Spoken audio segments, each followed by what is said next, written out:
ma follow trend na ase Acquah akoye ade bi a boys no astarte a omoye na media minimum o mi kire ma adwene wo ho wo so betimi de wo so comment aba video yi anase picture ya me de atosu yi shatta wale ene gina ha yi obi anim ye bra shatta dada shatta wale ne gina ha yi na trend bi e koso no so okwohye eye jeans sneaker ana obi ekotwero wo ne comment ase wo Twitter ho say shatta jeans ehye no fake enye original ena afi de shatta se minim se no nti na wo so won hye jeans biemu de ame de minimu ena afi de okwohye atare top nko a ena wo hye boot ne mpaboa kan ho ena wan hye jeans ni biemu abaye trend bi abeda Ghana boys no nyina afi de omo so omo hye tra akora biemu we na abehu na no ono so awro no so de nam kurom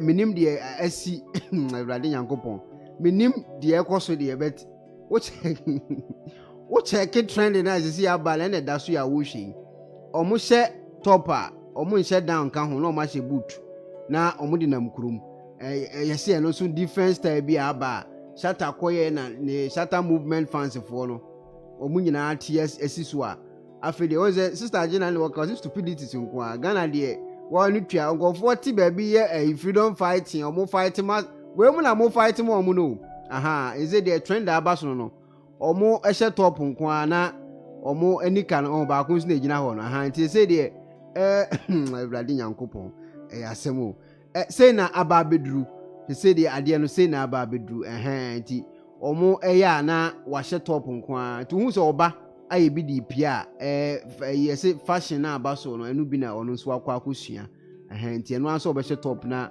on hwehwe wase na wahye boot no nam kurom okay eno so ya ade a aba beto na minim se hey Awurade Nyankopon minim so mmesi ano kwan ana so mbende minim hawa empanyifo no befa so o meso to sa problem we die nti we ade a aba beto ho a boys no ese o master tia omo so omo nche eye trousers bi mu bia be top nkwana wahye boot no wode nam kegeti ane bantama ne wode nam kan putem ho na so chiechia no ho okay mwidi. The future will take care of itself.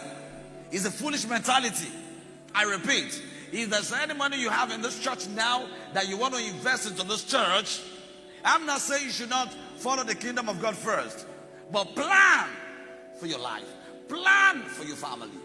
The money you're supposed to give to the church now, bring it together, go invest in property. If you buy a land now for 5 million, in the next 10 years, maybe you're going to sell it for 50 million. Because the pastor will not remind you or ask you if you have planned for your future. At one point in time, if you are too poor, you will leave the church, another person will come. Nobody will ask after you.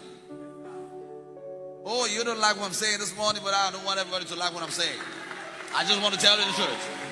OSOFO ene etu omufu, otu omufu kwan omumfa so etimi embo bra, enti sofo na ekasa yi. Nyame na meka o, sofo na ekasa.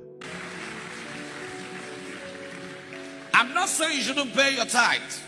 Okay. I'm not saying you shouldn't give money to the church. I'm not saying you shouldn't bless your pastor. Okay. I'm not saying you shouldn't bless the wife of your pastor or the children of your pastor. But be wise. One do cancel also. Be wise. Okay. If you have 10 million now, instead of you forming in the church so that they will call you a rich man, plan your life, plan for your family. Invest and buy a land of 10 million. In the next 10 years, maybe you're going to sell it for 100 million. When you are 65 years and you have 100 million in your account and you're selling yourself, you're broke. I think that should be a good broke.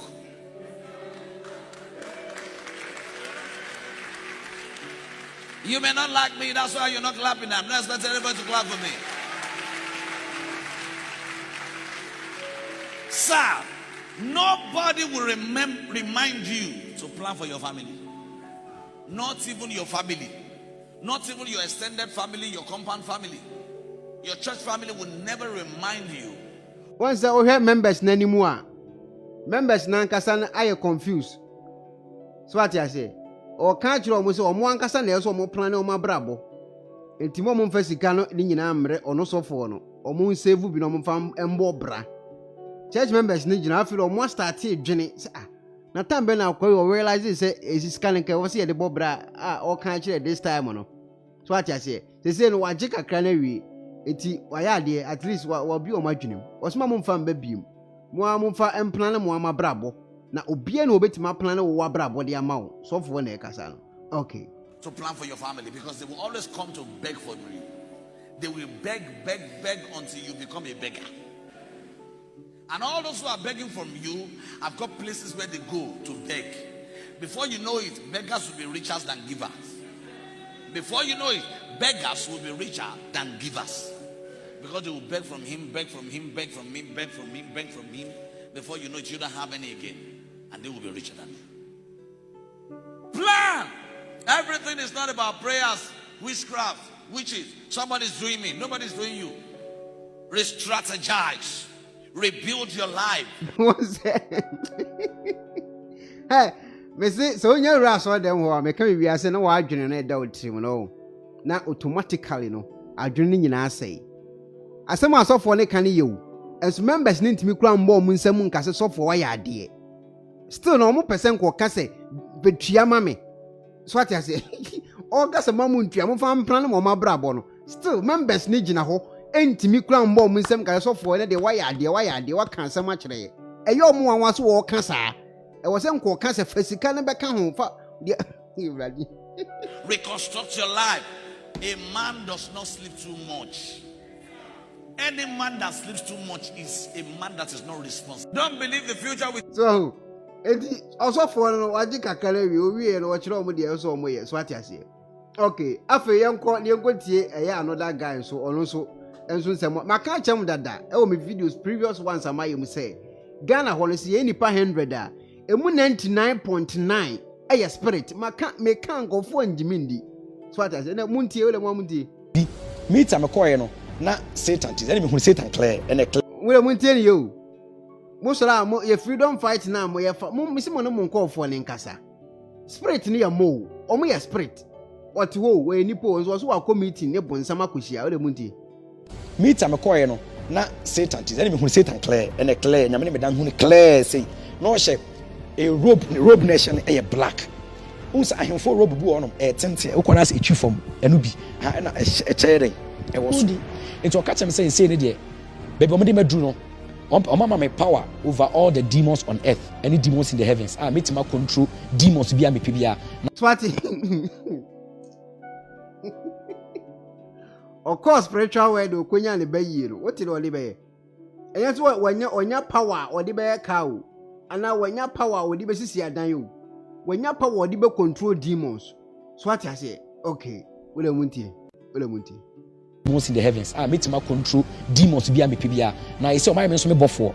Enti na wins ebo mechi. Enti na wins sincere. Na okase obofour so watch one so demon agent. Obofour bi a me ti. Me dey obofour say man na ko yi kana ko kasa ase no.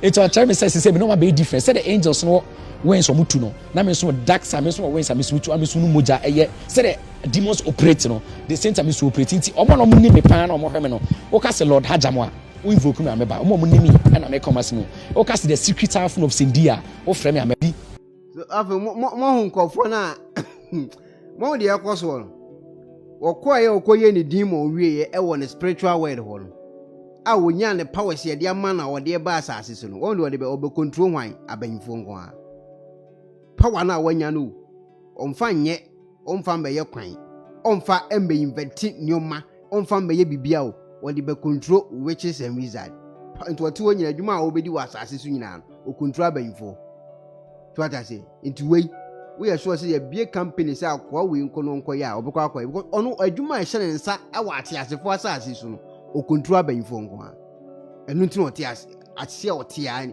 abayinfo no control to what I say and now what's a kotokofo timisha has so eno omoko kate ha ene wo se kotokofo timisha menim de esi yenti okoka asa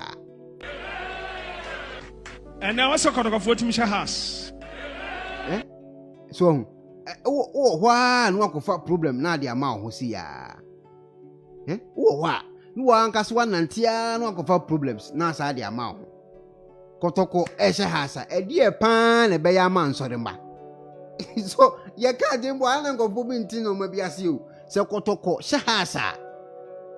I saw the bar what you must or koto collection. A dear pan and kotoko. Hey. Okay, yes, and twice. And now what's a Kotoko for Wontumi Has? Next match, Has and Kotoko. Has will win. Wow. Obi so aba so obi tie you na bedu ko bi tin me gina anim ho.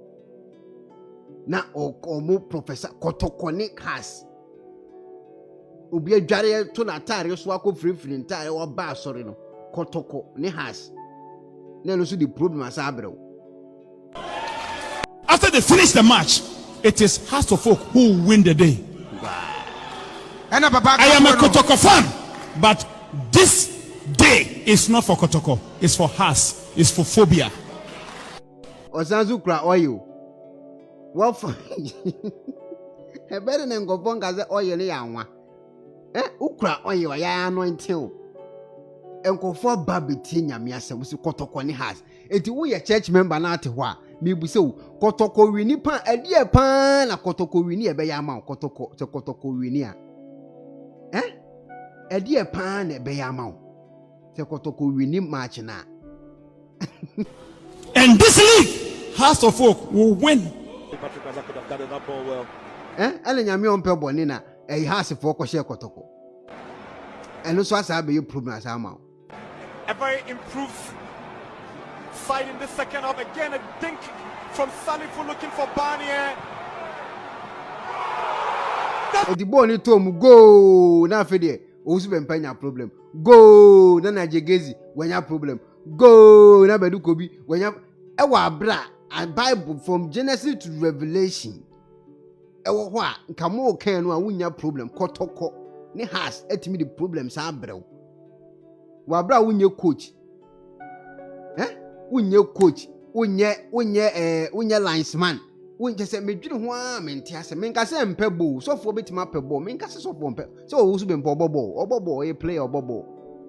But so be gina wa yiso wa hye kom Kotoko ne yi na sa akofa hawa bro pa de because boy ye bo no eya modin mo utimi bo a ana wo weni ulusu a wo lusu na obi ko bo ne bo na asa be problem sa de ama Kotoko ne Has Kotoko any Has asa a problem asa de ama sofo. Okay na ebi nso na ne eye abanfo yo yate ye ntoa ye nkomo so yeah, so Ghana. Acquah also ono spiritual weather. Ono etimi ko hunu ya ma ne bayi a otimi di bayi na obe control witches no. Enkoda bi nso ewo university a omo nso de Nyankopon adom omo nyansa omo so omo mfan control witches and wizard. Na omo di be develop application e be kira akoromfo. We mu say na munyo omo interview nye de wa spiritual weather oba obekasa. Utie pan edi amfaso na abenya free mo platform so se ma fra Acquah we na me ye ne interview say me pa cho ko spiritual word ne de ne e ka kire o se me ko ye ye mama taban ene de wo kan no evidence bia nim o ye ne interview ayeden eye spiritual